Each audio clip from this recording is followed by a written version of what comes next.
Ever since mid to late 2022, I decided to dip my toes into queer anime and manga. I had a bad perception of it beforehand, given its reputation, and I was still getting over internalized homophobia, so I was trying my best to stay away. I still decided to try it out, and I ended up staying up until 5 a.m. on my first day of 8th grade watching Skate the Infinity. And flash forward 2-ish years later, my perception of the world has changed, for the better or for the worse. A lot of my favorite pieces of media have at least some amount of what I consider to be queer coding, that is, if it's not outright queer. Genshin Impact, Skate the Infinity, Yuri on Ice, Bloom Into You, Sakura Trick, High-Rise Invasion, Project Sekai, My Hero Academia, and, the piece of media of which I stole a character from and adopted him as an avatar. Despicable Me. So I thought, hey, this gay stuff isn't all that bad. I wonder if there's any good gay manga. Then I looked at a recommendation site and found I Cannot Reach You. And I fell in love. I quickly read all 6 volumes that were out at the time, and I pre-ordered the 7th volume. And now, I am the whole series now. I know, ladies. Calm down, one at a time. So yeah, that's what this video is going to be about. Recapping it and commenting on it as I go. So basically just a huge info dump sesh. A few quick things before I get into this. Number 1, make sure to follow Mika, the author of I Cannot Reach You, on all their socials, as their work is fantastic. Their work has made me discover shit about myself and has helped me through some really hard times, so follow. Number 2, this is 100% biased. What I took from the series might be completely different from what others took from the series. So if you disagree, that's a-okay. Oh yeah, also there's spoiler warnings. I thought that would be clear, but read the manga if you haven't. I think you'll like it. It's pretty good. So then, without further ado, here's I Cannot Reach You, my favorite manga. So, first of all, what is I Cannot Reach You about? As I've said, it's a BL, but get this. It's a childhood friends to lovers BL. Childhood friends to lovers? That's never been done before. That's crazy. I think I'll start by introducing the 2 main characters for you. Kakeru Asiya is a dorky but cheerful guy who, in the nicest way possible, isn't exactly the best at everything he tries. And when it comes to certain things, would be totally lost without Yamato. He even says this in the J-drama. Aww, that's so cute. Despite this, he's a good person at his heart, and he tries his best to keep a positive mindset about himself and his surroundings. And this is Yamato Ohara. Literally the complete opposite. So yeah, it's that kind of dynamic. Very cliche, but Yamato is quiet, tall, and basically good at everything he does. His problem, though, is that he's very awkward, to the point where he can come off as cold and uncaring and would be totally lost in social situations without Kakeru. These 2 quite literally complete each other. Like, I'm not even joking. Yamato, he's very pretty and good at school and practical skills, but is bad at socializing. Kakeru, he's very average looking and is bad at school and practical skills, but is very outgoing and good at socializing. So, yeah, like, right off the bat, adorable. Anyway, here's volume 1. Our story starts with our main character Kakeru failing a pop quiz and finds out that he has to take a makeup class. Relatable. Him and his friends are giving him shit about this, but they notice Yamato getting confessed to by a pretty girl. Kakeru yells out and tells him that he can't hang out today due to his makeup classes. His friends are, very confused about him talking so casually to Yamato, and once again, just show how different Yamato and Kakeru are, saying how cold and scary he can be, and ask why exactly they're friends in the first place. As if it's some sort of crime to be friends with someone different from you. Flash forward to the makeup classes, Kakeru's thinking about the question that they ask, why are you friends with Yamato?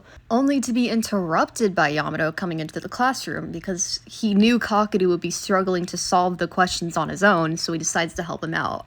Kakeru, still thinking about the question, asks Yamato about the girl who confessed to him.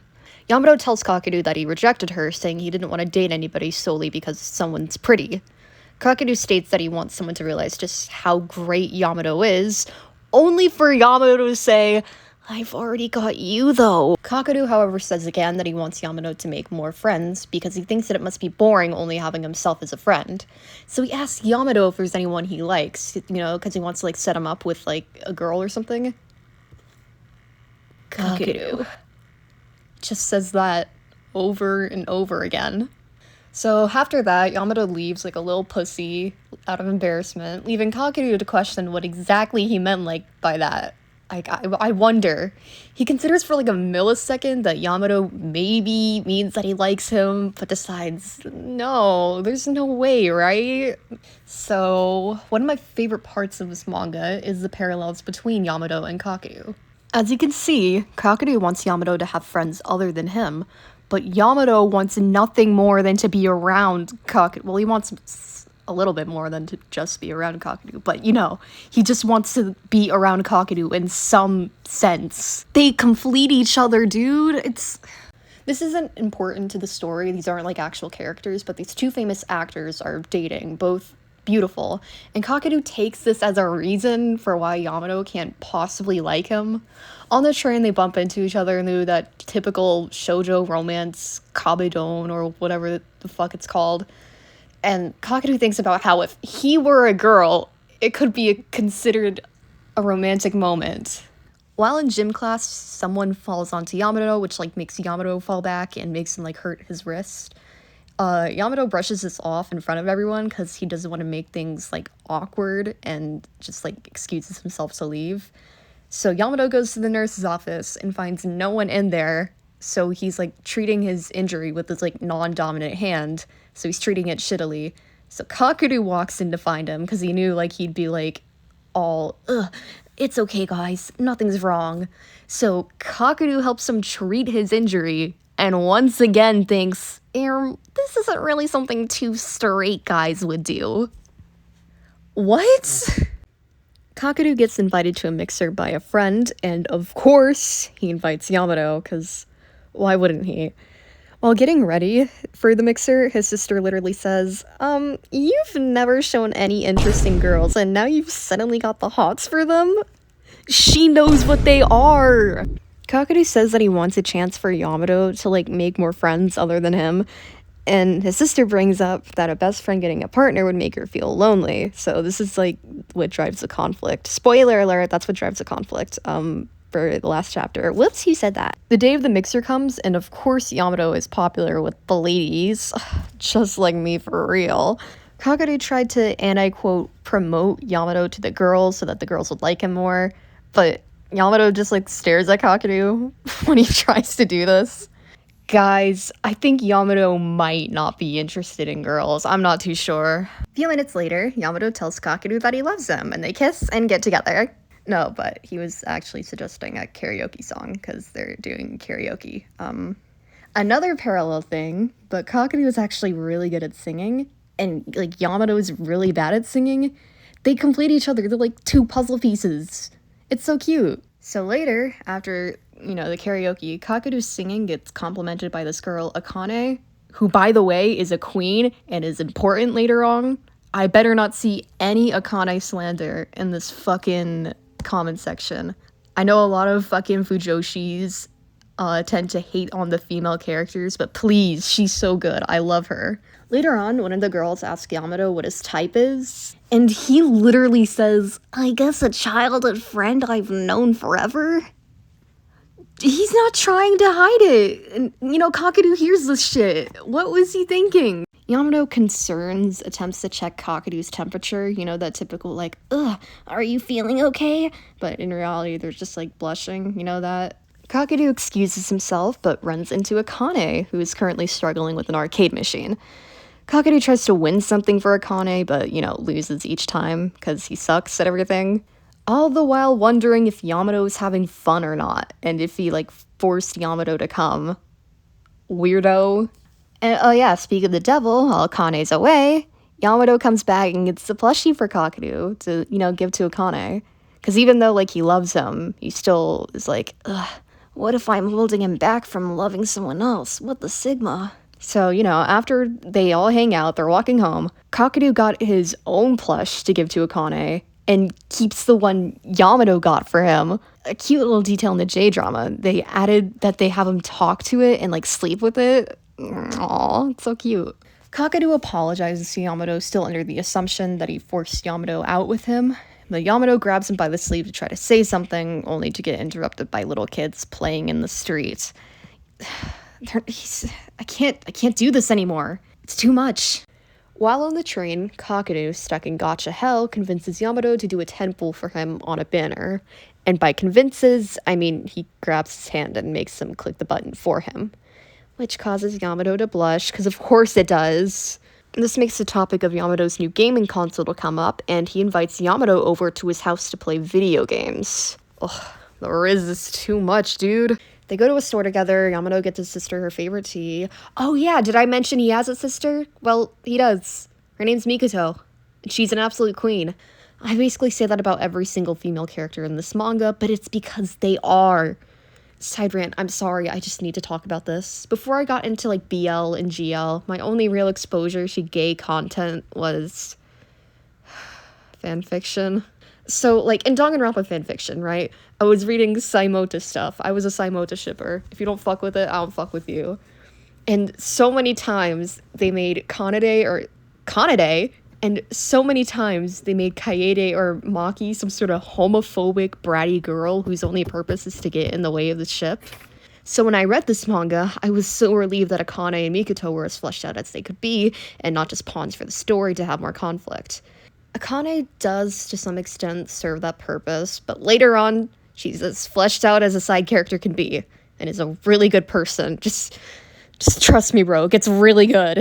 Rant over. Anyway, Yamato comes home to Mikoto and says that he needs to use the PS5 because he's having a friend over tomorrow. And Mikoto just immediately goes, you don't have friends other than Kakadu, and asks if he's trying to, and I quote, cozy him up while she's not there. Yamato responds with, no, Kakadu's just my friend. He doesn't actually, but, you know, it's something like that. Mikoto points out that it's not like Kakadu belongs to him, only for Yamato to be like, he's mine. She's mine. Thankfully, Yamato immediately regrets saying that and runs to his room. I would too, because what the fuck was that? Not important to the plot at all, but we get a moment of Yamato laughing, which is really rare to see in the earlier volumes. I like seeing stuff like this because it actually feels like Yamato and Kakadu are like real friends that you'd see like on the street hanging out. It also causes Yamato to think, right now, I'm just glad to be by his side. Adorable, man. Anyway, Kakadu's friend comes into the conversation, and he has a girlfriend now. Yay! It's from the mixer, you know? And he's also like, maybe you could get one because you talked to Akane online. Which, you know, causes Yamato to be jealous and basically take back what he just thought. He's doing great, man. Yamato's jealousy obviously worries Kakadu, but it's not like he can just, like, cancel out, like, hey, I'm not gonna go over to your house anymore last minute. He can't do that. So he goes over, and of course, the atmosphere is palpable. Kakadu, worried he did something wrong, asks Yamato, you know, hey, did I do something? Yamato refuses to talk, and then they end up in a questionable position. And Kakadu literally says it seems straight out of a shoujo manga. Jesus. Kakadu gets a text from his mom, and Yamato's like, who is that? Because he's scared that it's Akane, and asks them if they're going out, which makes Kakadu, like, joke. Do you like Akane? And the death glare this guy shoots? Bro does not want the straight allegations coming his way. Kakadu finally decides to use this really rare skill. I don't know if you heard it. It's called communication. And ask Yamato if he doesn't want him to get a girlfriend. I'll give you a hint. Yeah, he doesn't want him to get a girlfriend. Anyway, let's go over some more things before we really dive into Volume 2. First, I love the art. From the silly expressions to the emotional panels, especially later in the manga, Mika did a really good job. Kakadu is very expressive and also very cute, despite the manga wanting you to think otherwise, especially when he smiles. I also like how they show Yamato's shyer than Kakadu. His face is less expressive and his speech is decently formal, you know, compared to Kakadu. And that just makes those expressions hit harder. On top of that, the art style is appealing and unique, and I haven't seen anything like it before. It's expressive yet toned down, shaded yet simple, easy on the eyes yet really beautiful. Every time I read this manga, I just can't help but wish it had an anime, because some of these scenes would be incredible animated. The writing in the first volume is to my liking. Kakeru feels like an actual person I'd meet in real life. Again, the writing gets a lot better as the series goes on, but for a first volume, I really like how it's written. I don't know how to explain it, it just feels right in a way. I don't really know how to move on to the next volume, so, Volume 2 is my second favorite volume out of all 7 of them, so I'm really excited to cover this. This is where, like, the good shit starts to happen. Continuing the scene from the last volume, the topic of midterms comes up, which causes Kakeru to think about the incident in the classroom. He noticeably gets flustered by this, so Yamato gets a little closer to see if he's alright, which causes Kakeru to push him away, and Kakeru thinks Yamato's pissed at him. And by the way, this is gonna drive the conflict for the entire volume. After that, there's obviously going to be some tension between them. Kakeru invites Yamato to go bowling with some friends, but, you know, Yamato declines, and in a colder tone than usual. Flash forward to when he's at work, one of his coworkers notice that he's off and guesses jokingly that it's love troubles. Yeah, she hit the nail right on the head. She's literally a hammer, bruh. This is where Yamato drops what I think are the hardest lines in this series. I don't think I'd be able to do them justice if I put them into my own words, so I'm just gonna quote them word for word, bar for bar. I'm full of flaws. I have no confidence or courage, and I'm always anxious, so I get jealous of small things right away.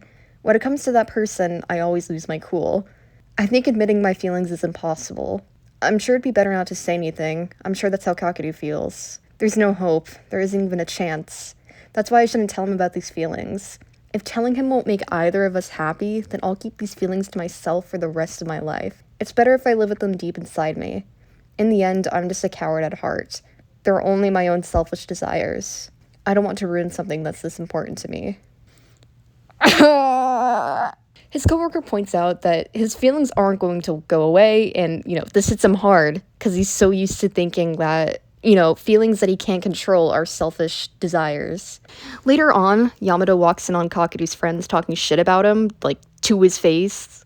Like, they're like, are you sure Yamato's not just using you, Kakeru? And, you know, obviously Kakeru defends him, and Yamato hears it. And it causes him to have a flashback to the scene of Yamato and Kakeru enjoying the wind. And once again, Yamato's internal dialogue destroys me. Whenever I see him next to me, he always looks so bright. It makes me so happy that I just want to stay here a little bit longer. Oh, God! This is where I think Yamato gets really relatable. I'm nowhere near enough to be talking about love, but I've had my fair share of angsty teenage crushes, and I probably will for a while. During one of them, though, I felt my feelings weren't valid. I knew my feelings were unrequited, but they stuck. I felt selfish just by being around them, and I wanted to run away. But, you know, love does silly things. I wanted to be as far away as possible, but I also wanted to stay by their side, because I loved so many things about them that it made me impossible to leave them.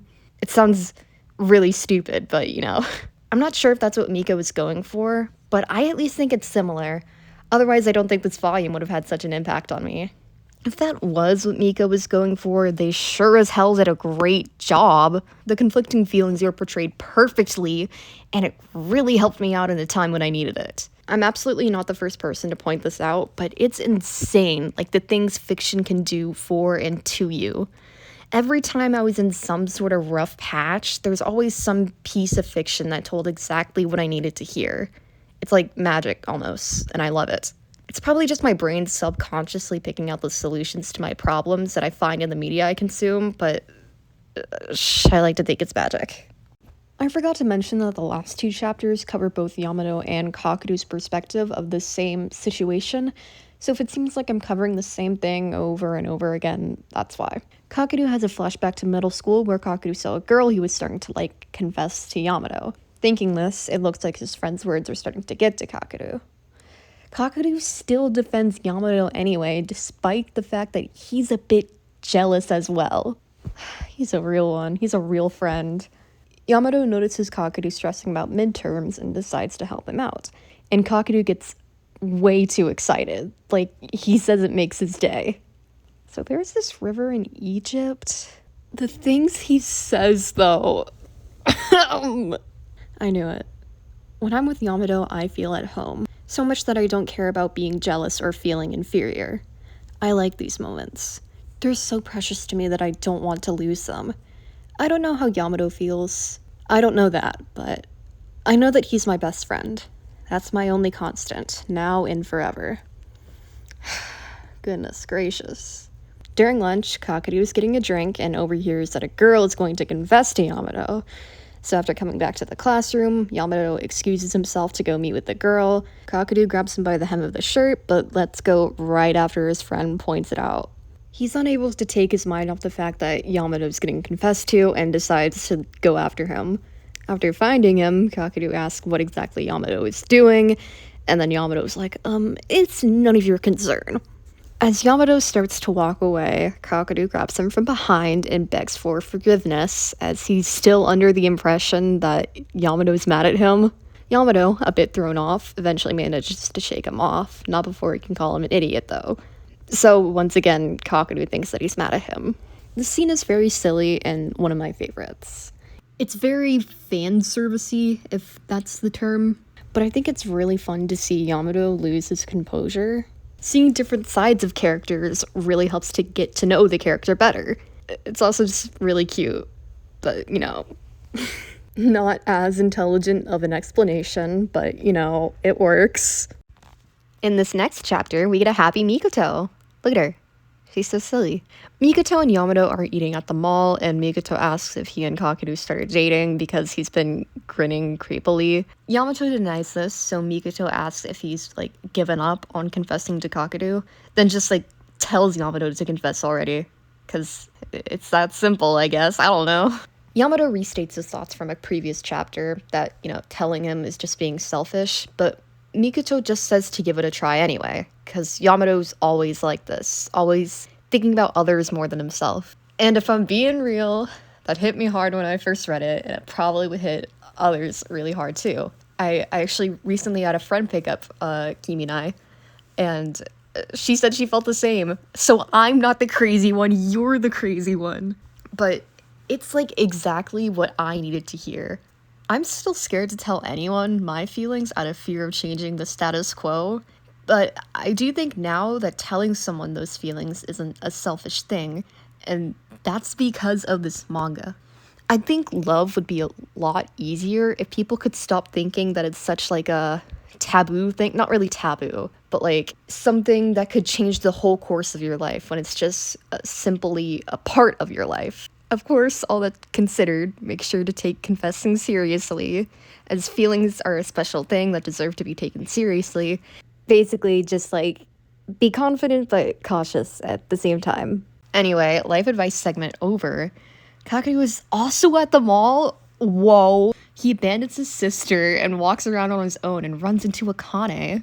Kakeru helps Akane pick out pajamas, but Yamato sees him and thinks he's on a date with Akane and pulls him to a secluded part in the mall. He asks what he's doing with Akane, and before he can really give out a proper answer, he just ends up hugging him.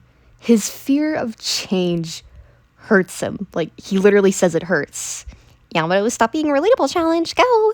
I think Mika went in a lot more depth into the characters, especially Yamato, because oh my god. Oh my god. I didn't want to cover this while going over the volume because I didn't want to be repetitive with just quoting things, but in the end, it's always like this. I'm afraid of change, so I desperately look for excuses and line up the most plausible words and repeat. I don't have the courage to admit my feelings to him, or the guts to find out how he feels either. There's no answer to this. I can't figure out what to do. It hurts. This is exactly how I felt, and every single one of my angsty-ass gay crushes. It's so corny and cringy. I can't describe it, but it's so insane how accurate Mika's writing is. I really hope they know how much they helped people like me get through tough times. I don't want to bring the AI art conversation into this, but when people say things like, AI can never recreate this, I think of this manga. It's really stupid, but hear me out. An AI bot is never going to understand what it's like to hurt because of someone you love. An AI is never going to have as much emotion and feeling as I cannot reach you. Hey, what's up, chat? I thought this would be a better time to say this. Sorry if the editing looks even more like choppy and unfinished than usual. Something happened and a lot of my files for this video got deleted, like as soon as I was like almost done.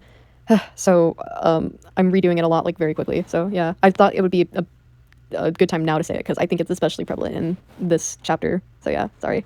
Volume 3 time, yay! Kakadu, still being hugged to death by Yamato, finally gets him to let go by saying, oh, someone might see us. So Yamato almost confesses his feelings, but then they get interrupted by Kakadu's sister finally finding him. I think you can tell this like happens a lot, the typical about to confess only to get interrupted trope, you know that? Before writing this script, I didn't realize just how often this trope happens in the manga. So it's very frustrating at times, but I still like it. I still like this manga. Kakadu's sister asked where exactly Kakadu was. He said that he ran into a Kane, and Yamato realizes that he gets the wrong idea and just walks away. Real smooth, bro. Anyway, we get introduced to 2 new characters, Hosoka and Amamiya. I should also mention that one friend of Kakadu, you know, the one that got a girlfriend, he actually has a name. His name's Fujino. And I'm only mentioning it now because this volume is actually where it becomes slightly important. Yay! So the guys are all planning for the upcoming school trip in Kyoto, which is where the entirety of this volume takes place. Yamato's acting like nothing happened, which is making Kakadu, like, tweak. Like, he's stomping through the halls and thinking, did that hug mean nothing to Yamato? And dude, I'm not sure if he had feelings for Yamato at this point, but holy shit if he did, he's so in denial. Like, this is not a straight man. Yamato invites Kakadu to have lunch with him on the rooftop, and after some awkward small talk, Kakadu asks if there's anywhere in Kyoto he wanted to go. And Yamato says that he wanted to go to Arashiyama, but didn't bring it up because he was worried they wouldn't have time to go there. But, you know, then Kakadu was like, hey, we should go there together, and, you know, yay, everything's good now. For like 2 seconds, because he tries to ask about the hug and gets interrupted again. So they go back to class, and whoa, Kakadu almost falls down the stairs but gets caught by Yamato. What the fuck, guys? Kakadu also has a hey Nana moment. Hey Yamato, why'd you hug me back then? What was with that look on your face? School trip time! Yakudu and the gang are at the Kiyomizu Temple in Kyoto. Kakadu falls into Yamato again, and then they make plans to go get food together. Freakazoids. The gang goes to a matchmaking spot, and Amamiya tells Kakadu to pray to get a girlfriend, and Fujino also points out how weird it is that he's spending his school trip with, like, his childhood best friend instead of a girl. And it's like, dude, Kakadu just strongly believes in bros before hoes. Fake-ass friends, bro.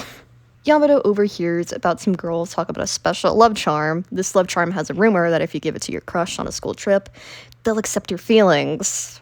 You planning something, buddy? Like, Kakadu decides to draw a fortune slip in romance, and he gets bad fortune. It says, those who receive this fortune must face their own heart. Be wary, as without deliberate action, one may lose that which is important. I wonder what that could mean. They go to a hotel room, and, you know, cute detail, Kakadu is freaking out about how cool the room is, and Yamato's watching him and blushing. This man is so down bad. Loser husband and pretty wife ass shit, bro. It's bath time, and Kakadu does not want to go. Thankfully, his friend asks him to meet a girl, because this girl wants to give Kakadu a love charm. Because she wants him to give it to Yamato for her. Aww. But at least there isn't any of those disgusting gay moments, am I right, fellas? Yeah, not yet, that is. Someone sneaks a PS5 into the classroom, and then they hear a teacher coming and have to scramble to hide everything and pretend to sleep. Kakadu ends up hiding in the same bed as Yamato, and it reminds him of the hug they shared at the mall. And Kakadu can literally hear and feel Yamato's heartbeat. Like, When is it my turn? The next day, the gang's at the Thousand Torii gates, and Kakeru's nervously thinking about how everything's going to be so awkward when Kakeru and Yamato go to hang out because he just can't stop thinking about this lame-o. Hosoka decides to have a little talk with Kakeru, and God, these lines of dialogue perfectly, capture the whole, theme of I cannot reach you. If your relationship will stay the same by maintaining the status quo, then it's definitely better to not do anything, right? This is also where my love-hate relationship with Hosoka starts, because yeah, he's right, but he's a bitch and he called me out on my biggest flaw. Bro, what do you mean relationships change too quickly to the point I can't do anything about it? No siree. Kakeru gives Yamato the love charm, but Yamato rejects it because it's not from Kakeru, I guess. I don't know. And, of course, they argue about it a bit before, get this, they get interrupted. Unbelievable. So, remember when Akane said she was getting pajamas? Yeah, she got them because she's also going on a trip to Kyoto, and Fujino and her friends are setting her up with him. Fujino literally tells Yamato to ditch his plans. Yamato lies and says he didn't want to see Arashiyama all that much. What the hell? Oh yeah, also, Akane cut her hair. Look how cute she is. That's how, every girl develops in any manga. I'm just kidding. I still love her. She's amazing. You'll see why. Yamato ditches the group to see Arashiyama by himself and runs into Amamiya and Hosoka. Yamato says that his plans got canceled last minute, and the two ask why he isn't mad. Yamato's like, he's just a friend, so it should be normal for Kakeru to choose a girl over me. Hosoka questions why it's considered normal, and says that he needs to tell this to Kakeru. Yamato gets angry, because, he has communication issues, and restates that he can't possibly tell him. And then Hosoka just drops this bomb onto him. If you tell him and that destroys the bond between you two, then you were never friends to begin with. Damn, I would not recover from that. Oh my god. So Yamato leaves. I would too after being cooked like that because, oh my god. Meanwhile, Akane notices that Kakeru has a lot on his mind. Kakeru noticed that he accidentally grabbed Yamato's field trip pamphlet and saw that there were a bunch of notes under some of the stuff he wanted to show to Kakeru. This is where I start to really love Akane. Akane tells him to leave for his sake. She guessed that he's having love troubles. She gave up on her own love life just for him. My queen. I love you. So, Kakeru and Yamato finally meet at Arashiyama. It suddenly starts pouring rain, and Yamato kisses Kakeru on the lips and confesses his feelings. Then immediately passes out because he had a fever this whole time, bro. Me when someone asks what a clock is for. I said in volume 2 that it was my second favorite, but let's talk about my first favorite volume. Volume 4. I don't want to spoil it, but just a hint for now. It says exactly what people like me wanted to hear. Yamato doesn't show up to school the next day, and Kakeru could not be happier about that. Yamato's admirers and Fujino bully Kakeru into visiting him for them, so that doesn't really last long. Fujino and Kakeru go to Yamato's house, and Fujino's like, I'm sorry for forcing you to not hang out with Kakeru, and then just leave. So, turns out, Yamato doesn't remember the kiss from the school trip due to his fever, but apologized to Kakeru in case he did something. Kakeru is rightfully pissed about this, and in the heat of the moment, tells Yamato that he's through with him. Even after days of Kakeru avoiding him, Yamato still doesn't know what he did wrong and is tearing his brain apart to find out what happened. Hosoka is tired of watching this. Fucking same. And it's like, oh my god, I can't believe you and Kakeru were fighting because of the kiss you shared. On his way home, Kakeru runs into Mikoto.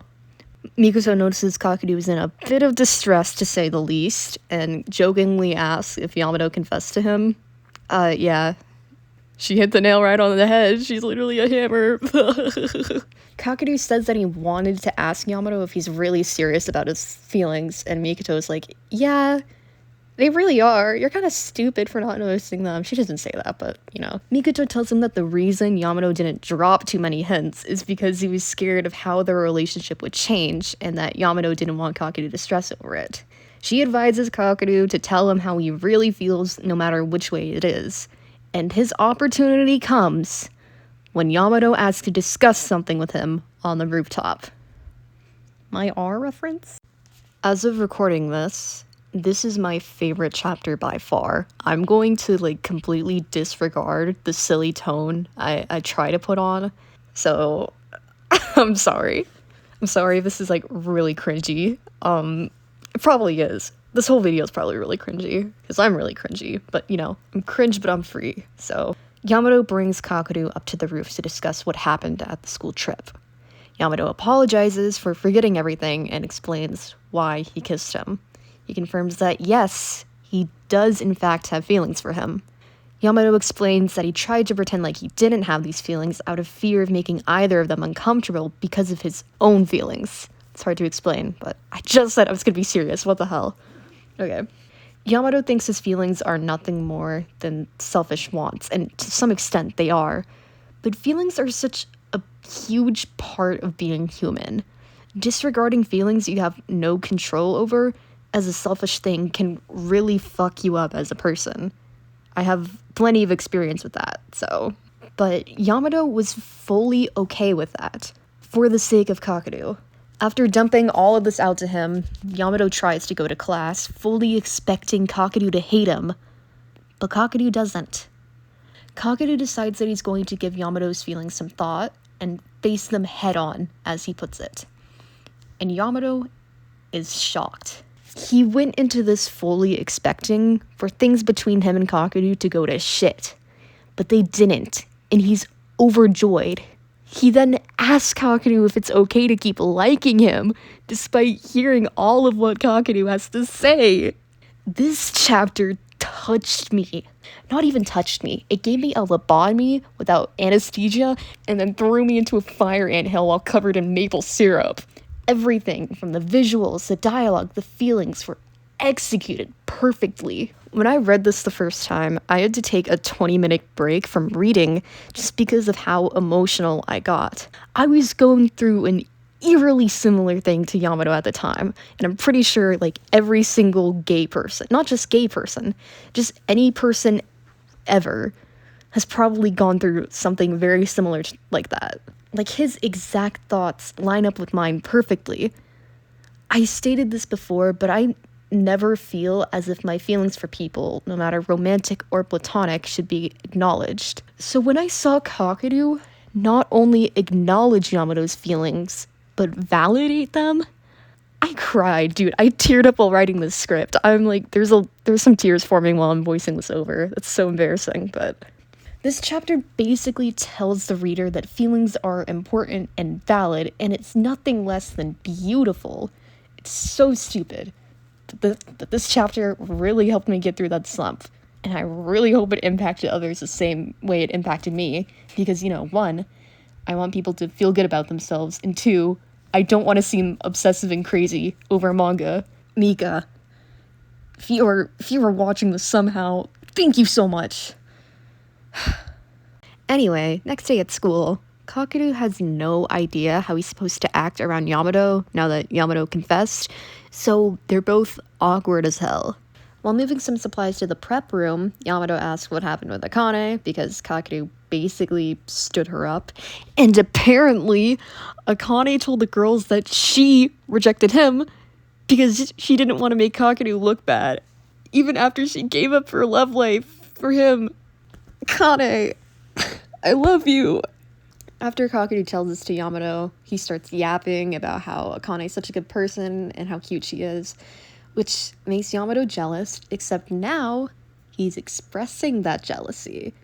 So, Kakeru's shaken up by this. Kakeru goes to Fujino for advice. Kakeru tells him that someone confessed to him and he has no idea how to act normal around them. Fujino tells him that there's no reason to force yourself to play it cool, and that the other party might be just as nervous, even though Kakeru's not entirely convinced, but he takes his word for it. While walking out of the school, Kakeru decides to ask Yamato how he remains so cool and collected and Sigma all the time. Yamato says a lot of very not straight things, seemingly without hesitation, but in actuality, he's forcing himself to be cool around Kakeru. Bro, is that Homer Simpson? What the fuck? Yakiru and the gang have a study session at Yamato's house for the upcoming exams. While reaching for a eraser, Kakeru accidentally grabs Yamato's hand. Whoa, that's like second base, man. Hosoka starts teasing Yamato about how on guard Kakeru is, which makes Yamato think that he might be scaring Kakeru. He's worried that hugging him and, kissing him without consent would freak him out. And yeah, it's totally valid if Kakeru is a little thrown off. Side tangent, I think one of, if not the most important thing in a relationship is consent. So seeing a character worry about consent in a BL, which if you don't know has a huge track record for non-consensual touching, is very relieving. I'll be touching on this topic a little bit more because unfortunately, even this manga has a couple flaws that I, have to address because I can't just make a video essay about this without addressing some of the flaws. So, after the study session is over, Yamato and Kakeru walk home. Yamato apologizes for his lack of self-control and says that he'll stop doing things Kakeru doesn't like. But Kakeru says, "I never said I didn't like it." Huh? So, Yamato's overjoyed by this. He hugs Kakeru, says that he'll work harder so Kakeru will like him back. And, guys... So yeah, that's the end of Volume 4. This is the segment I wrote and, voiced over the quickest. I voiced over all of Volume 4 in one night, actually. Because my sophomore year of high school starts in, 2 days. And I want to get some of the recordings done. I started this shit in April. Oh my god. Anyway, I've said what I've needed to say when I was covering it, so I'm not going to waffle about it more and more again. Oh yeah, there's also, this side romance that might have been set up. I don't know if it's romance, technically. I think it's more just Hosoka hitting on Mikoto, but it was set up. But I didn't mention that because it's not too important to the plot, but I also can't tell because they have a lot of more interactions, which can be interpreted as romantic. I don't know. But I didn't cover it, because I don't like Hosoka. I do like him, but I also don't. Mikoto deserves so much better. Like Akane, I don't know, make the girls kiss. A little behind the scenes, but I was writing the scripts, by reading a chapter and then summarizing what I read. It's just pointing out that this isn't actually, a video essay and just, a summary. But, whatever. All video essays are kind of like that on YouTube, so whatever. Anyway, I didn't really remember what was going to happen later on, but I do remember that this volume is more focused on Kakeru, and may or may not have made me tear up a bit. So, alright, so Volume 5. Okay. So, this first chapter is about Mikoto. So this is going to be a lot longer of a chapter being covered because I have some shit to say about the very small fandom this manga has. Anyway, so remember the field trip arc? Yamato actually bought a souvenir for Mikoto. It's a cute little hair tie with beads on it. While going home with her classmate, Seo, a bead from her hair tie falls off. So after searching for it with Seo, Hosoka walks in and finds the bead, and while returning it, for some reason, he says that, he picked out the hair tie, because I think that they're trying to set up a little love triangle with Mikoto, Seo, and Hosoka, but, what was your reasoning, dude? So later on, Mikoto's a bit sad that it wasn't Yamato who picked it out, even though it was. Hosoka's just a bitch! But brings it to school with her the next day anyway, and Seo fixes the hair tie for her. Is it Seo or Seo? I'm not too sure. If Mikoto ends up with anyone, I hope it's either a girl or him. Hosoka does not deserve her. Anyway, Mikoto comes home and the topic of her hair tie comes up. She says she knows Hosoka was the one who picked it out, but wow, plot twist, it was actually Yamato who picked it out. Shocker. Alright, so I've got some shit to say. I read this manga for free on bato.to, that pirating website, I guess. I like to read my shit for free before actually going out and buying it. And I saw, a concerning amount of people called Mikoto's attachment towards Yamato incest. And as a middle child who has experienced being, the cool, reliable older sibling, or at least I try to, I don't know, and the clingy younger one, no. This is abso-fucking-lutely not incest. I didn't bring this up when I was covering the chapter, but Mikoto has been fairly excluded by her peers due to her stoic personality. So some of the only people she was friends with as a child was Yamato and Kakeru, and even then, Yamato and Kakeru were closer with each other than her. When you're excluded as a child, later in life, you might start to overly treasure the very few attachments you have. That's what's happening with Mikoto. The feelings she talks about in these panels are feelings of appreciation for the attachment she's able to have. I know this because of 1, media literacy, and 2, I went through this exact same thing. I'm an autistic kid. Surprising. Wow. Who would have known? Someone making an entire video essay about a manga they love. Who would have known that they're autistic? I'm autistic, and I couldn't socialize well. Despite that, my older brother was kind to me. When he started getting other friends, I felt as if I was being left behind because I thought he was going to treat me the same way other kids did. I just want to say I don't want to blame my brother at all because he was a little kid, and so was I. And also, I have a little sister. I want my sister to feel, comfortable towards me. I want her to have appreciation for the attachment she has to me. I mean, it's not really attachment, it's like bullying, but Alright, so now that we have a rant nobody cares about over, Kakeru's thinking about what he said to Yamato and realizes, oh shit, I really do like it when he hugs me. Oh. And then he starts to question if he's actually like the girls he had crushes on. And here's my perspective as a queer little guy. If you're questioning whether or not you're 100% straight, chances are you're not, bruh. Oh yeah, also their class is having a Christmas party. Their classmates ask Kakeru if he's going, and he says, maybe not. And everyone assumes Kakeru got a girlfriend, and it's like, oh, we're so cooked, bro. Kakeru's ugly as hell. How'd he get a girlfriend? He's so stupid. He pees his little overalls. He can't pool. Yamato hears that Kakeru may or may not have plans, and is pretty down in the dumps about this. However, while walking home with him, he asks to spend Christmas together, and Kakeru accepts. And he finds out that Kakeru was actually saying he had plans, so he didn't have to go to the Christmas party, so he and Yamato could spend Christmas together. Yippee! Jokes aside, this chapter does foreshadow a lot to Kakeru's character, especially in these panels where he's like, yeah, they're right, I'm just a stupid little piss baby. I'm gonna save what I have to say for when the time comes, but for now, just a reminder, don't be a dick to people. It's important later on, I promise. Kakeru's sister walks in on him getting ready and asks him if he's going on a date. Kakeru corrects her, saying that he's just hanging out with Yamato. And for some fucking reason, his sister's like, oh yeah, that makes so much sense, because you don't have anything to offer. What? It's so out of nowhere, bro.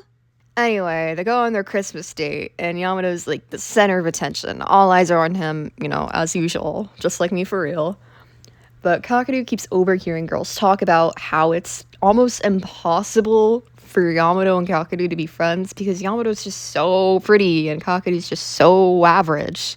It starts to get to him, to the point he starts monitoring every mistake he makes and thinks he ruined Christmas for Yamato because of this. He thinks he's the Grinch, bro. Dude. Kakeru falls asleep in the movie theater, and Yamato carries him home, which begs the question, this is so stupid, but how strong is Yamato? They have a height difference, but Kakeru is 5'5", and the average weight for a 5'5" male is said to be 122 pounds to 150 pounds. So I guess Yamato's just buff? I don't know. Anyway, everything from this day has been building up inside Kakeru. His sisters and the other girls' words are genuinely starting to get to him. I'm pretty sure this can classify as self-hatred at this point, because the things he says about himself, Kakeru is a genuinely good person. He's considerate of others and is fun to be around. And he's not even bad looking in the slightest. He has a cute face with messy hair and a nice smile. He's a cutie patootie. So with all these great qualities, they somehow made him think that he's inadequate and unattractive. That's so fucking insane to think about. Kings, queens, monarchs in between, please watch what you say to others, because you're making the most amazing people hate themselves, dude. So Kakadu nervously asks Yamato if he's ruined Christmas, like the Grinch. That's not funny. This leads to Kakadu blurting out everything he's been thinking, which makes Yamato mad. Yamato pins him to the floor and attempts to kiss him, but misses his face and goes for his ear instead. So, I would like to say, the things Yamato does in this chapter are not okay. He went too far and should have thought things through, and thankfully the manga treats it this way. Yamato shows genuine remorse for what he does, which I think is better than what most BLs do, and spoiler alert, Kakadu forgives him for it later. I felt the need to say this because I like to sort of ignore this chapter, but this is a review, and I can't really just ignore something I know is questionable. For now, though, I would like to have an open discussion in the comments. What were your thoughts on this chapter? I have talked to some other fans of this manga about this, and they agreed with me, but I want to reach out to more and more people. I'm going to continue to support this manga for now, as I think outside of the scene, it's fantastic. Like, this is one of the few times where it's like, that's kind of weird. But again, my opinion can and will change if I'm met with more perspectives. Hello, Editing Sparrow here. I feel like the note I left chapter 25 on wasn't that good now that I'm rewatching it. But I feel like in general, chapter 25 just isn't that good because not only it mischaracterizes Yamato, but it also just has that in it. So it's like, what the Sigma? So I want to take one of my like future video ideas where I fix Akihiko and Haruki's relationship from Given, you know that? And do that with like Yamato and Kakadu. Because I feel like outside of this, it's still very cute, and it has a lot of potential. Chapter 25 is just ass. So I feel like instead of, like, attempting to kiss him or something like that, I feel like he should probably tell him that, hey, you're okay. Or maybe they should just cut out that scene entirely where he's at home and just skip to maybe the scene at the shrine. Maybe it should be like, instead of that, it should be just a simple forehead kiss and then just like, hey, I love you for you. You don't have to prove yourself to anyone or anything. You're exactly enough. You're worth everything I do. And I love you for that exact reason. I love you because you're you. Maybe they should do something like that. That would have been great. Maybe they could bring Akane back into this. Maybe they could have like an actual argument where Yamato's like, there's so many things I love about you. Why are you being stupid? And then Kakadu takes that the wrong way because he's not in a good mood and runs away. And then they go to the shrine and like apologize. That would have been great. So yeah, I feel like consuming BL content is very 50-50 because a lot of the time it's just, oh my god, can we stop with this blatant sexual assault?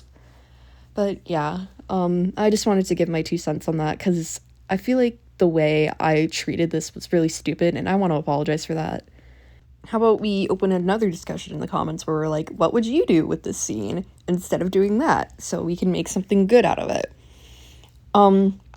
I do, however, feel that Mika didn't mean for it to come off this way. Western standards and Eastern standards are very, very different in the way it treats gay relationships. But I do, however, feel like they should have like maybe made something different. I'm not sure. I don't know. But yeah, that's my 2 cents on it. So yeah. Mikoto's going to a shrine for New Year's, and she runs into Kakadu. Who would have guessed? Kakadu tells her about the fight and how he doesn't understand why Yamato would like him, like, out of all the options that he has. But Mikoto reassures him that Yamato wouldn't fall for anyone with 0 good points. And yeah, she's right. Even if it's not much, Mika does try to cover the impossible beauty and even just general standards that people have to meet.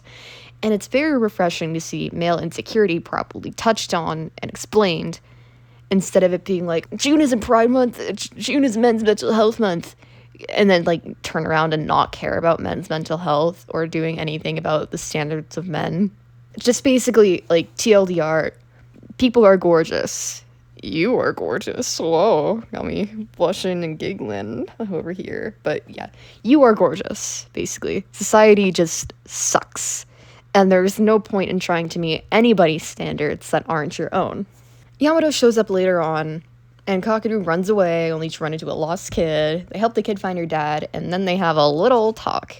Yamato apologizes for what he did to Kakeru, even suggesting that it would be okay if Kakeru were to punch him. And yeah, in my humble opinion, it would. Kakeru forgives him, and this next scene is gorgeous. It's now Yamato's turn to not only acknowledge, but validate Kakeru, just like with what happened in Volume 4, only vice versa. More parallels, yay! Yamato tells Kakeru how he's a lot more than nothing. He shows Kakeru how much he loves him, properly this time, and it works. Kakeru is genuinely touched by this.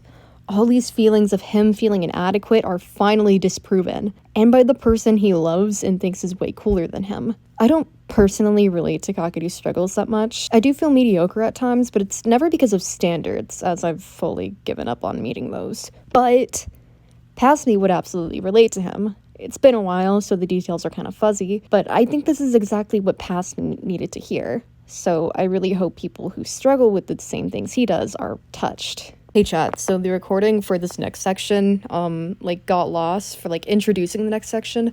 But basically it's I asked a friend of mine to, explain why they like Kakeru, because I've explained why I liked Yamato a lot, because I relate to him, and, I've explained, the intricacies of his character, but I haven't explained, Kakeru's character all that much, so I got a friend to do it, so yeah. So, when I read the first chapter of Kimi for the first time, I thought Kakeru would be one of those boring MCs who are the typical generic main character, but the moment I got to know his thoughts and personality, I really saw myself in him. That's why I love him so much. I saw a lot of people who read Kimi as well judge him for being dense, dumb, and indecisive, even though if I were Kakeru, I would do the same as him. I really admire Kakeru because he's the perfect definition of someone who can trust and rely. In addition to being extremely cute and kind, he's someone who wouldn't leave you alone regardless of the situation. Something I think that should be valued more, not only in Kakeru, but in everyone who does this. Kakeru is also someone who is quite insecure and sensitive to malicious comments from outside, which I identify with a lot. His emotions affect me a lot. If he's happy, I'm happy. If he's sad, I'm sad. I can't explain why. I think I'm talking too much, but I could really spend hours talking about it without getting tired. Maybe I'm exaggerating a little, but there is no character that makes me feel what he does. I haven't even mentioned how he makes me laugh and smile. So yeah, that's someone's opinion on him from someone who actually relates to him. I've explained why I related to Yamato quite a bit, so I at least wanted, someone who can at least explain why they think Kakeru is so great. So, yeah. Anyway, back to these gavos. Kakeru is so touched by Yamato's words that he hugs him from behind. I feel at this point, this is when he starts to fall in love with Yamato. I do think he had a bit of a crush on Yamato before, but I think this is love. He literally implies that he wants Yamato by his side. I can't even go, what the flip? Because of the amount of times I've made that exact joke. But just know, they're in love. This chapter is a flashback to how Kakeru and Yamato become friends in elementary school, and transitions into the next volume. Yay! Yamato has a reputation for being cold and even hostile at times in his class, which causes his classmates, even Kakeru, to not really like him. Yamato brings a phone to school for a reason that will be explained later. A fellow classmate will call him, Snollygoster, because he only shows up for this chapter. Anyway, Snollygoster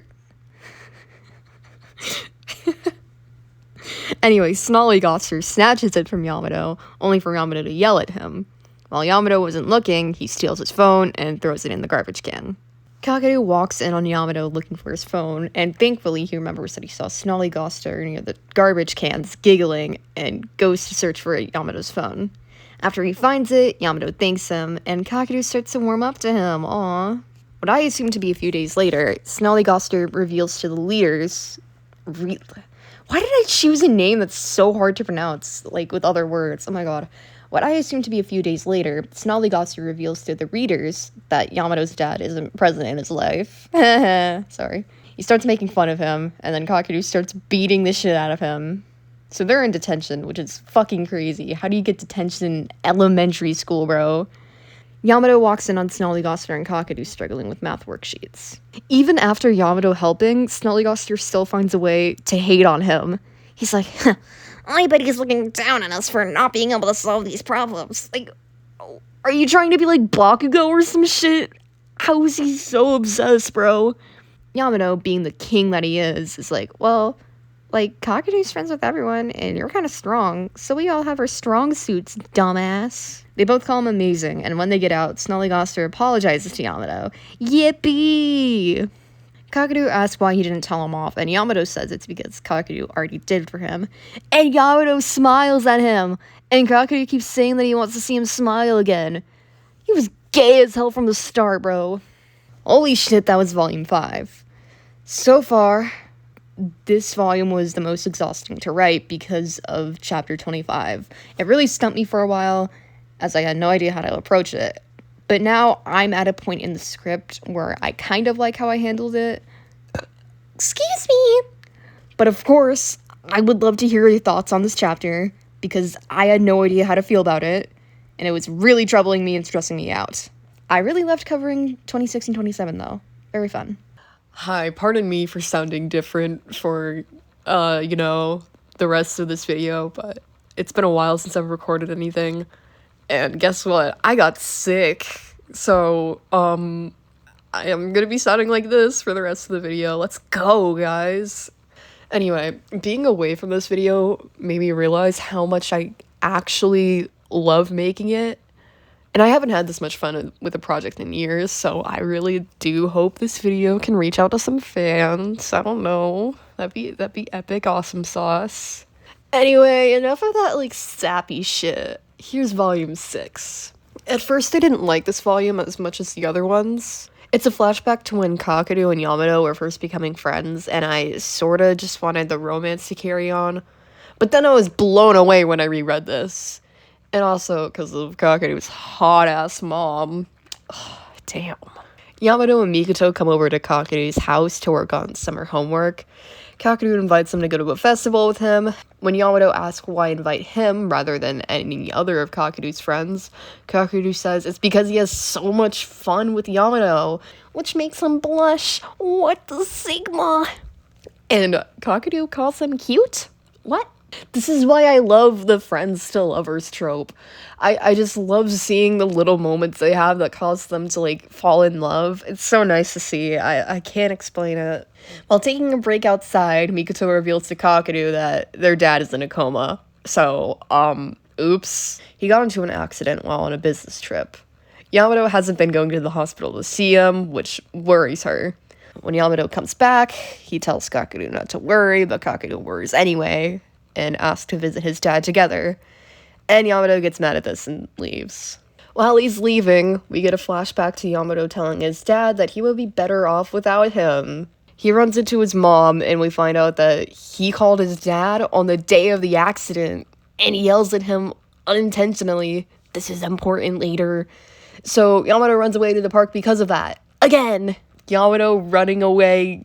Ohara. I don't know if they have middle names in Japan, but, Yamato's dad passed out during a business trip, so Yamato's hot mom has no idea what exactly happened. This is why she wanted to know what Yamato and his dad were talking about.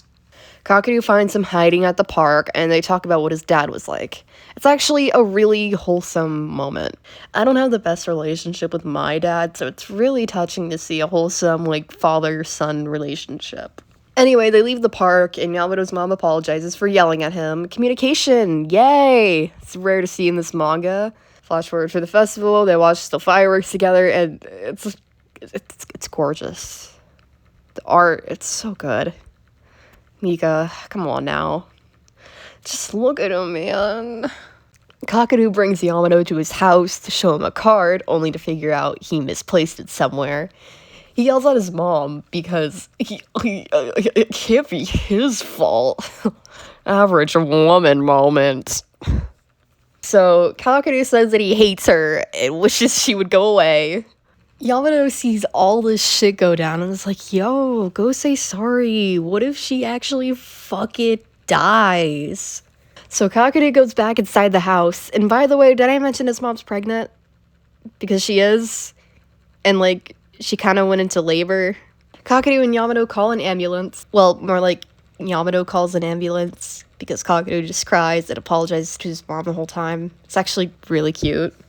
The next day at school, Yamato gets sent home early because something happened with his dad. When school was over, Yamato and Kakeru ran into each other and decided to hang out at the park. He tells Kakeru he finally went to the hospital with his mom to see his dad, but he was so scared he couldn't move. He reveals to Kakeru that even though he called his dad right before the accident, he doesn't remember any of it. And he feels awful about it. For all he knows, his dad could have said that he hated him too. This has been eating at him for a while, so Kakeru comforts him. He reassures Yamato that he is a good person and that his dad doesn't hate him. He thanks him for saving his mom, and it's just... God. Also, fun fact, this is where Kakeru starts calling Yamato by his first name. This whole time, he's been referring to him as Ohara. But when Yamato finally opened up, he started calling him by his first name. And I just think that's so cute. Like, in a way, it kind of shows how much Kakeru's coming to like him.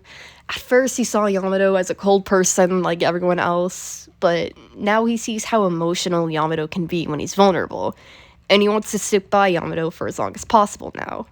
And I love it. It's really nice. Kakeru invites Yamato over to his grandparents' house for spring break. While at dinner, Yamato brings up that his dad's in the hospital, and, you know, to lighten the mood, Grandpa Sia is like, hey, let's go on a camping trip. So, yeah, they do camping shit, but Yamato can't sleep, so he leaves the tent. He sees Grandpa Sia outside, looking at the stars, and they start to have a little heart-to-heart. Yamato asks what he should do if he can't remember something very important, and Grandpa Sia says that you never truly forget anything. Sometimes you'll remember it out of the blue, and even if you don't remember it, it sort of stays within you. It shows up within your mannerisms and expressions, and Jesus, shit had me thinking, bro. So the next day, Kakeru brings him up to a spot to see cherry blossom trees. And this is what made Yamato remember everything. Before the business trip, Yamato's dad promised to show Yamato cherry blossoms when they were in bloom. So during the business trip, because it was late winter and not spring, he didn't think the cherry blossoms would be blooming right now. But when he overheard his coworkers talking about them, he rushed outside and FaceTimed Yamato so that he can show him the cherry blossoms, at least in some sort of way. When Yamato remembered this, he felt so overwhelmed with emotion. His dad doesn't hate him after all, and he's overjoyed by this. He starts crying, and Kakeru and Yamato hug each other. Kakeru starts crying too, and it's just a really sweet moment. I was tearing up a bit writing the script. And to top it off, it shows the scene where Yamato calls Kakeru by his first name for the first time. What the hell, man? So the flashback scenes are over, and now we're in the present. Yippee! Kakeru's studying more on tests for Yamato. He says this is because he doesn't want to be seen as an embarrassment around Yamato, but I don't know about that, man. I don't think you have to worry about that. Fujino sees this and asks him if he's doing it because Valentine's Day is coming up and he wants to get a lot of chocolate. So later, Kakeru goes to a shop to buy Valentine's Day chocolate for Yamato, in a no homo way though. I swear, bro, it's no homo. Kakeru runs into Akane at the shop. They talked about how Akane lied about rejecting Kakeru so she wouldn't make him look bad. We also find out that Akane knows Kakeru likes Yamato. I don't know, we love an ally, I guess. Eventually, the topic of Valentine's Day chocolate comes up, since, you know, they're kind of at a shop where the main selling point right now is chocolate. Kakeru gets nervous because he's still not 100% sure that he likes Yamato. It's like, oh no, it'd be gross if I were the one giving the chocolate. Who'd want to accept these from me? So once again, for like the 17th time, he has to be reassured by someone. Fucking loser. Can't relate. She tells him that the certain someone will be happy to know just how much Kakeru cares for them, and that Kakeru should have more confidence in his ability to love and be loved. And she's right. I don't worry about feeling like I'm unlovable as much anymore. Like, it used to be way worse, but I've gotten a little bit of confidence in myself. I know I'm not the best looking or the best personality-wise, but no matter how I think about myself, I at least know that there's people who love me, whether it's romantic or platonic. Their love is proof that I'm lovable, and my love is proof that they're lovable. Try to sound deep for a second. I'm sorry, bro. Okay. So the next day, Yamato shows up to school late because it's Valentine's Day and Yamato is fucking gorgeous. Some girl has asked Kakeru to deliver Yamato chocolate for them, and he declines. Yo. What? Sorry, the fucking debate accidentally played. I'm reading this off my laptop. Oh my god. And he declines. Not because he knows it'll bother Yamato, but because he doesn't want to. Because she wants to give chocolate to him. Because he's queer.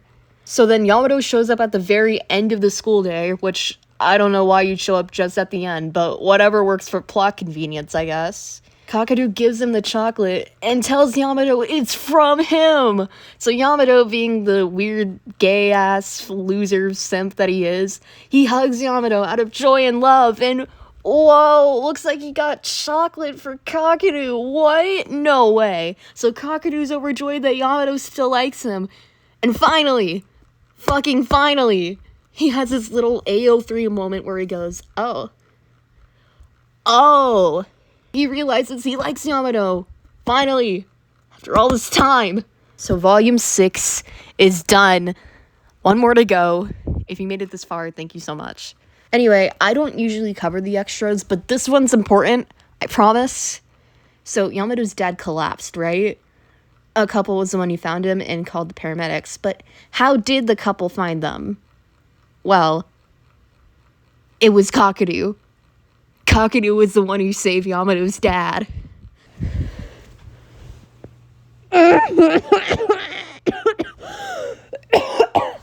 Okay. I shouldn't have done that. Anyway, this volume was really fun to cover. I really like seeing all their stories from their childhood. They're real tearjerkers. Goodness, this is gonna be a nightmare to edit. But it was so fun seeing Yakudu, like, slowly warm up to each other. Volume 8 hasn't been released. I think chapters are still coming out, but I really hope they bring up that Kakeru saved Yamato's dad again. I really want to see Yamato's reaction, and, like, Yamato's parents' reaction to coming out, because Mikoto already knows. But at the end of the day, that's just wishful thinking. So on to volume 7. Yay! We're finally on the last volume. Let's fucking go. I love making this video, but I'm really glad to almost be done. I haven't worked this hard on something like this in years, but it'll all be worth it. So let's just hope I can get this done before November 19th, because that's the release date of volume 8. Ever since Kakeru realized he likes Yamato, he's been thinking over and over how to tell him. He wants his confession to be cool since it's his first one. Luckily, he hears some girls talk about how this TV show had a confession on the beach, so he invites Yamato to the beach, wow. But he forgot it's winter, so they just sat on the sand. Until Kakeru runs into the water and starts confessing his feelings. Oh no, what? It's gonna happen, guys, no. But then, like, a huge wave comes in and interrupts him before he can finish. So yeah, he got sick. Dumbass. Yamato stops by to drop off his notes, and when he's about to leave, Kakeru asks him to make udon soup, just like he did during Christmas. So all of this is pretty odd. Yamato thinks so too and asks Kakeru what's wrong. Kakeru's scared that his behavior is worrying him due to him asking, so he tells him he's alright. This also makes him realize he was trying to look cool in front of Yamato so, like, he can make his heart flutter. Oh my god. Yamato leaves when Kakeru starts falling asleep. But Kakeru starts sleep-talking, and guess what he says, bro? Guess what he says? I like you. This obviously made Yamato panic a little bit, so he thinks about kissing Kakeru, but thankfully he holds back. So yay, he's improved since chapter 25. Fucking hate that chapter. I still hate that chapter so much. Yakudu and the rest of their class go bowling to celebrate exam period being over. After a game, Kakeru and Yamato are talking near some vending machines.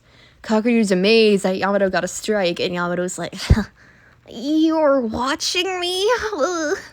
This man's doing this shit intentionally now. It's so embarrassing. I hate him so much.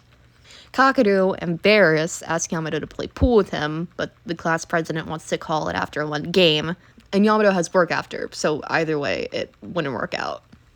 Kakaru's a bit bummed, so Yamato asks to hang out with him on Sunday. Yippee! Fujino interrupts and is like, hang out with Kakaru while you have the chance. Little does this fucker know. He also raises the question of, what would Yamato be doing if Kakaru wasn't around? Which will be stuck in Kakaru's mind for a bit. Yamato's at work now, and last minute changes because another employee needs her shift covered. He can't hang out on Sunday anymore. Oh no! So Yamato cancels out on Kakaru. Sunday comes, and oh wow, another plot twist. Employee isn't sick anymore. He can make it. Yippee! Just as he's about to tell Kakaru that his plans changed again, Nita, Yamato's co-worker, spots him and drags him into hanging out with her. Nita states that it's a date at one point, and this man just tries to leave. Bro might like men, I am not sure.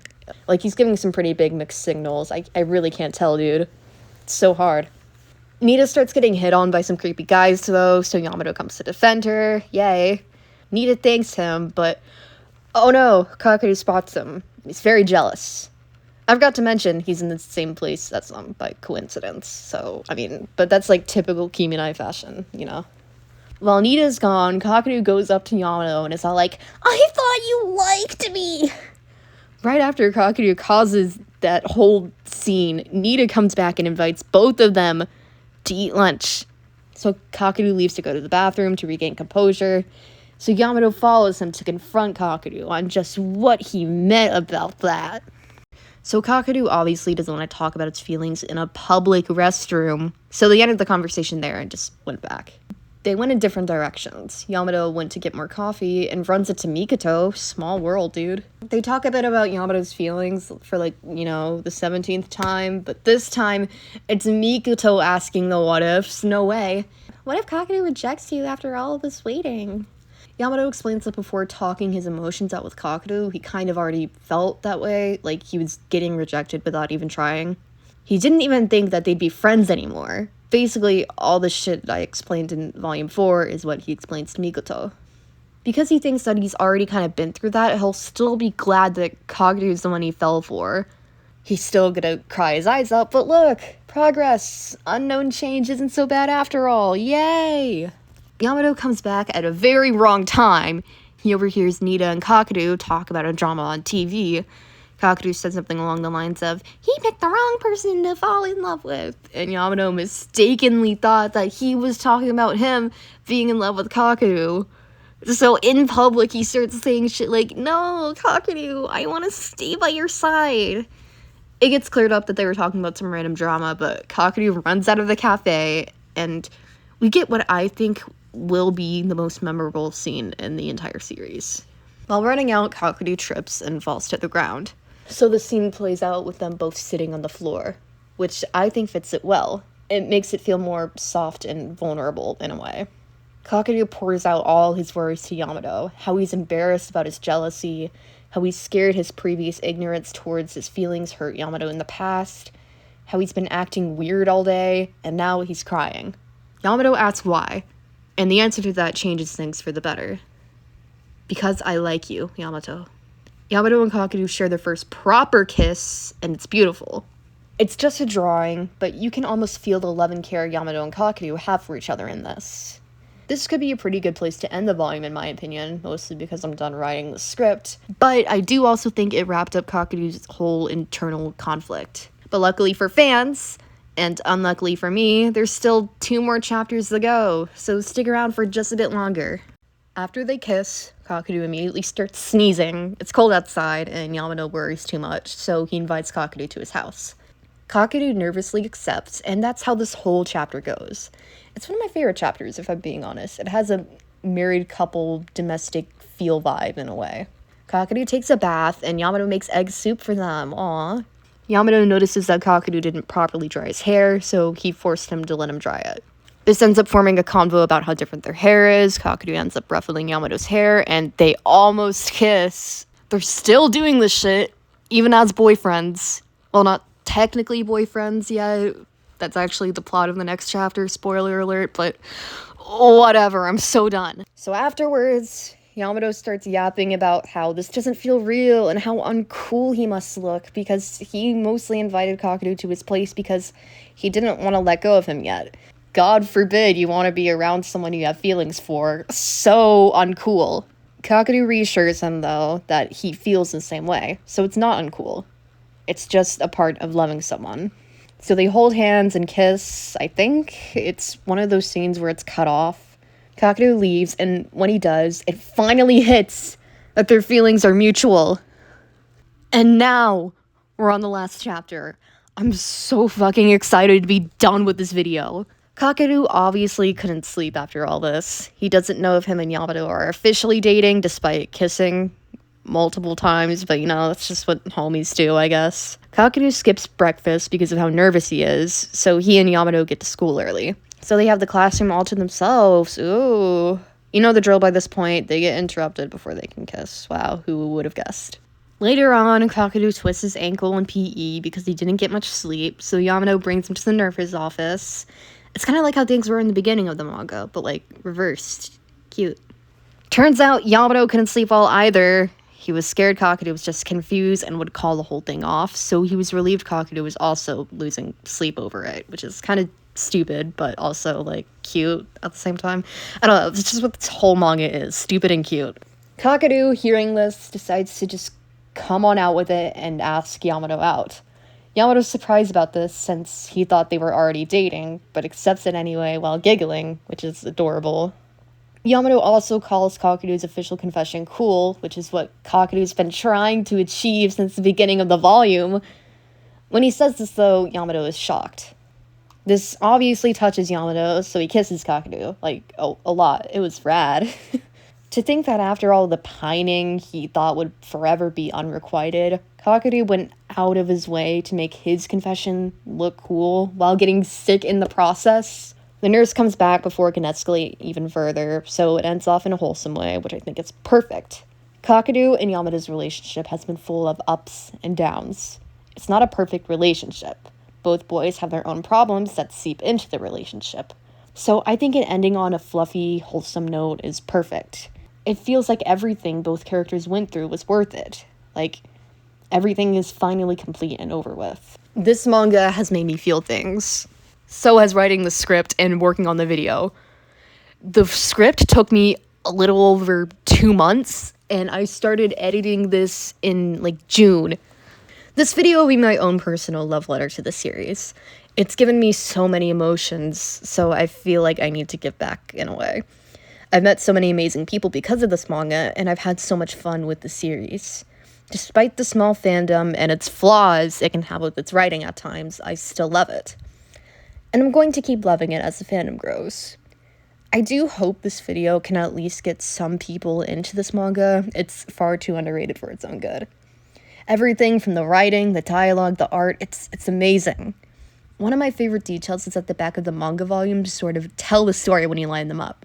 It's of Yamato slowly approaching Kakeru to hug him. It fits the series perfectly! Mika is incredibly talented. I said this at the beginning of the video, but make sure to follow them on their socials. They deserve every bit of attention they get and more. That being said, I don't think I'll make another video like this for a while. I do have shorter analysis videos planned, but nothing like this is in my top priorities. This drained me, and I actually got a fever because I missed to use my ADHD meds because I wanted to get it done. I'm good now, don't worry. Despite literally getting sick from this video, it's a good change from my normal pace of doing absolutely nothing. Volume 8 will be coming out soon. I'll probably be covering it when it does, but only after I'm ready to get back to work. I'm gonna take a huge break after this, dude. If you stuck around for this long, thank you so much, because it was literally just a yap session. I don't know how good this video is gonna be until I start editing it, and I already did start editing it, just a little, because I've been recording the voiceover sporadically, but from what I've seen, it's pretty shitty and low effort, but that's perfect for me. This is kind of meant to be like a video that you play in the background, so. But I do hope it meets your expectations, at least a little bit, because, like, I don't know. Don't people want to meet expectations, right? I'm gonna say it, no way. Anyway, thank you so much for watching. I'll hopefully see you when Volume 8 comes out. Thank you. Bye!